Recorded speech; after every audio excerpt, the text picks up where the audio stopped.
Yeah, what's good with the world? It's that boy Stay Cushion playing Order and Chaos. My name on here is Monk Fu. I play the first server on the Android. So feel free to hit me up if you have any questions. But let's get straight into it. I think I am the first person to upload a video of a full-fledged melee monk using the scanner weapon. Usually everyone uses the claws. I'm telling you, it's a way that you can actually use the scanner weapon with minimum drainage. So let's get straight into it. Let's find an attack dummy to attack.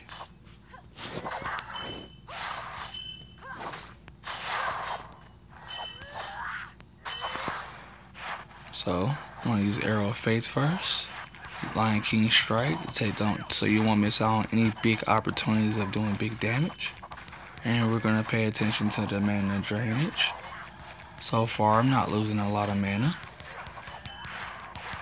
Okay, let's get into the Mantis skill. It's hitting all three targets.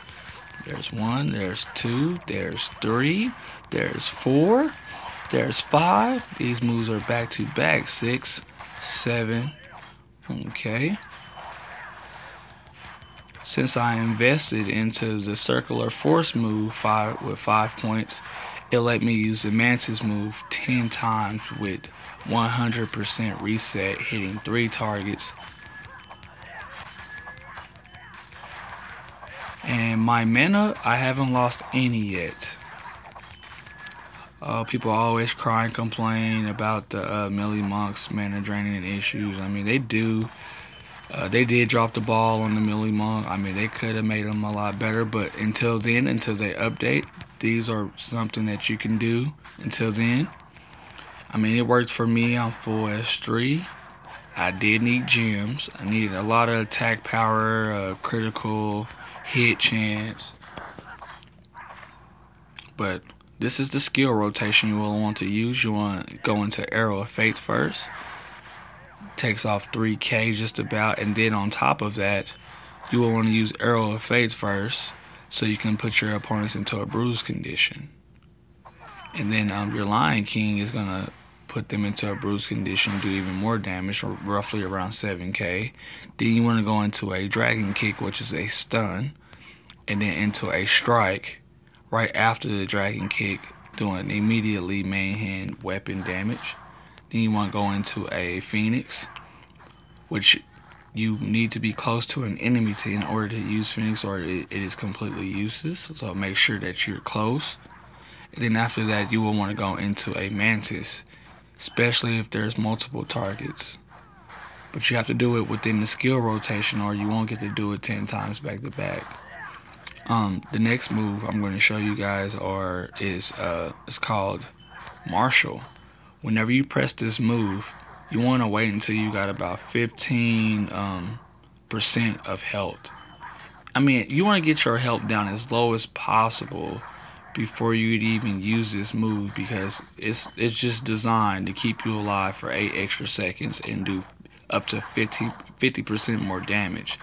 So you wait till about 10 to 15% health, and you know you're gonna die and you can't get a move off because of the crazy stuns, and you're gonna press it. Gonna look like you're powering up, going Super Saiyan or something. And then you're gonna just go back to the skill rotation, and it's gonna show on your screen you're completely dead. I mean, you're gonna have 0 health. Influence is a big move if you have no health, because you're gonna need influence to influence someone to do something different, and you're gonna need your Dragon Kick and your Phoenix, so this way you won't die. Because actually, even though you appear to be dead, you're still alive, and as long as you don't get hit, you get to stay alive after you're dead. So I mean, that's a really good move. You can use it before the fight or after. So some people need to see what they invest in here. Let's see. Character, equipment. This is the equipment that I have. Full S3. I do have the staff here. It is pretty much gemmed. I'm not gonna lie to you guys. It is gemmed with all glorious gems. A lot of my armor is pretty much gemmed also.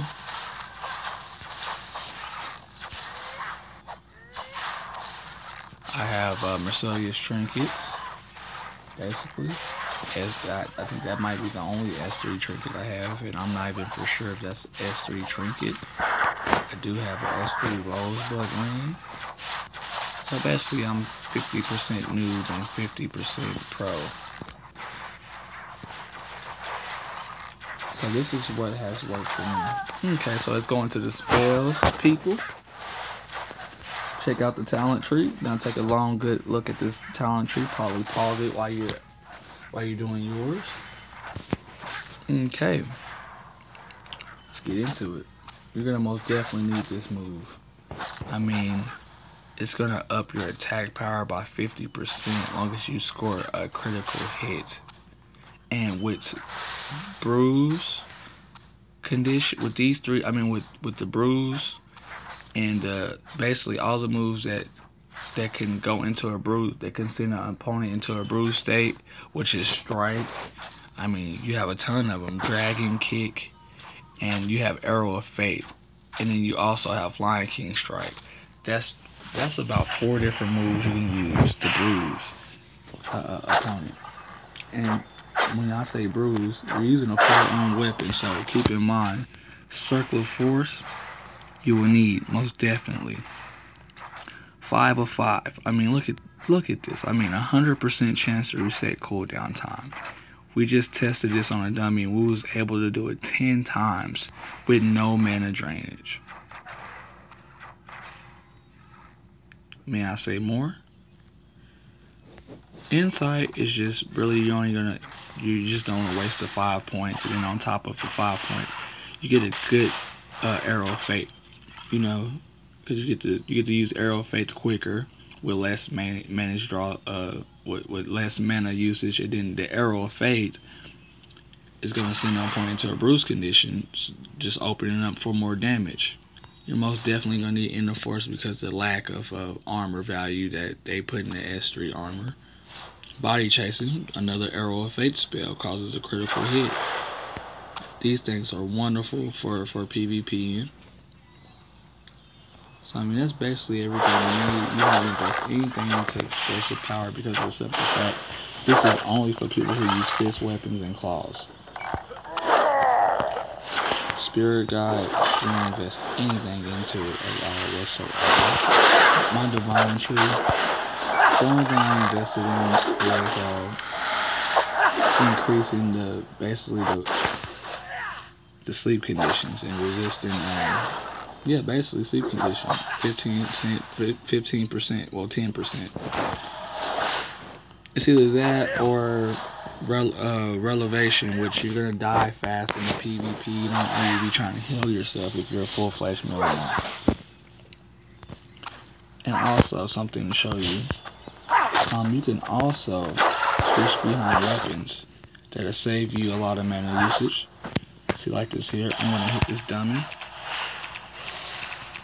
And say in the middle of a fight, if I want to save some mana, what I can do is I can switch to another weapon that's just a healing weapon with healing gems in it.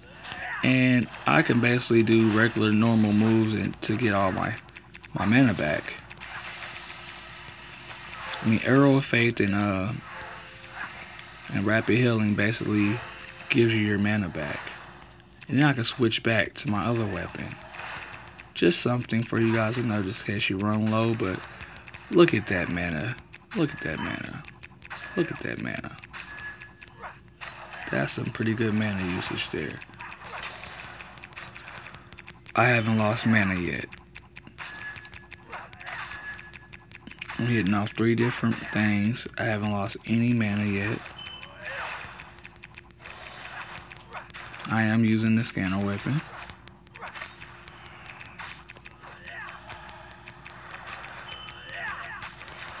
I've yet to lose any mana yet. So mana issues temporarily fixed. Thank you guys, and thanks for coming checking me out. Subscribe and leave comments, and if you can help me even more, that'd be even better.